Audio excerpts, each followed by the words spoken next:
Hello,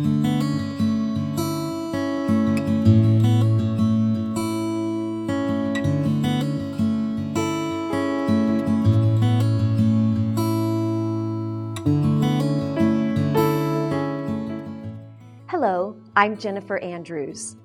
Early in the 19th century, a small group gathered together to begin a new church that would welcome all people. Little did they know that their venture would grow and deepen to include a colorful and eventful history. I started at Princeton Pike in 1972. 1951. 1963. In the summer of 1943. Back in 1954. It was in an upstairs storefront building on Main Street in Hamilton, Ohio, that Princeton Pike began its journey. These dedicated, everyday folks embraced the example of Jesus Christ and the Bible as God's Word, and they began to share their faith and impact their community in meaningful ways. By doing so, they established a legacy that would continue for 80 years, never waning in momentum, even today. Their uncompromising quest caused substantial growth in attendance. By 1928, Pastor G.B. Edwards led the church to a 300-seat building and lot that was purchased at 7th and Chestnut Street. In 1947, a 400-seat building was erected at the same location under the direction of Pastor Shelton Brock. Throughout the changes and challenges, growth would become a recurring theme in Princeton Pike's history. Coming off of 1947, when all the Army boys was coming home, families were being started, so things was kind of tight financially, and we developed a ladies willing worker band.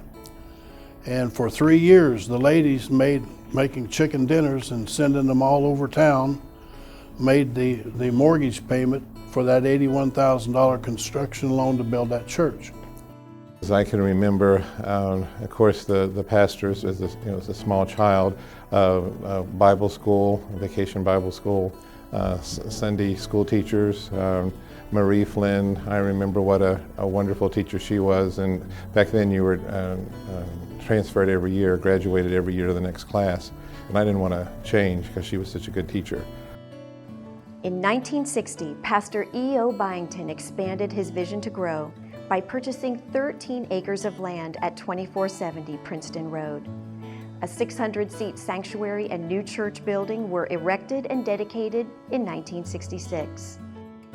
To go to 2470 Princeton Pike, the original first church there, to have padded seats, and it was air conditioned and everything was new and plush and just beautiful on the inside. And then we outgrew that one and then went into the second edition there. We really experienced growth when Steve Brock in 1977 became our pastor.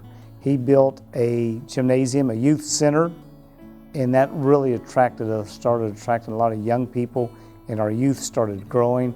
And then of course Jimmy Phillips and Jonna were the youth pastors / music directors, and our youth really took off at that time. True to form, growth continued, and on November 18, 1984, an 1,800-seat sanctuary was celebrated. Now this building caught the attention of the community in a fresh new way, and as attendance increased, new ministries were implemented. I remember in the newer part of the sanctuary, their newer side, we'd have church services, and it was, had a lot of good altar services and things like that. So we were really blessed to have all the gatherings, and we had a lot of suppers, and we would work and try to make money for different things, and we just had a lot of good times there. Pastor Sam Luke put action to the continuing vision of the church by purchasing 100 acres in nearby Liberty Township. On Easter Sunday of 2001, a 3,500-seat facility was dedicated.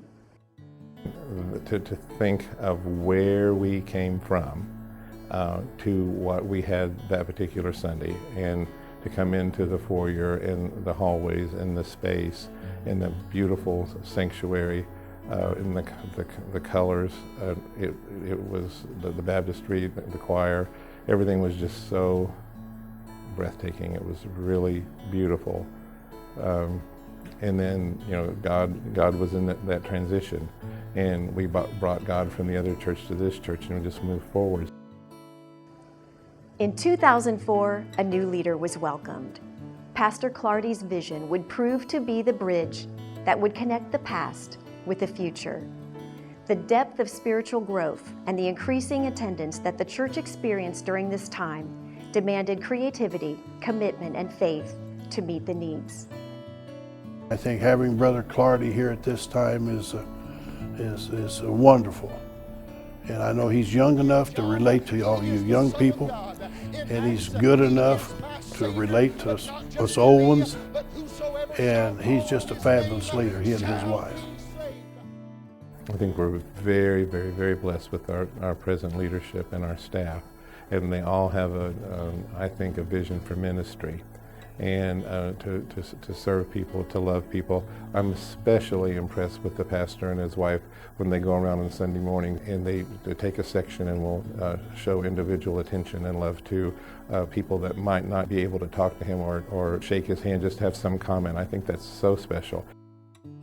Pastor Clardy and Princeton Pike agreed to partner together to provide a ministry facility that would meet those growing needs and also reach out to the community.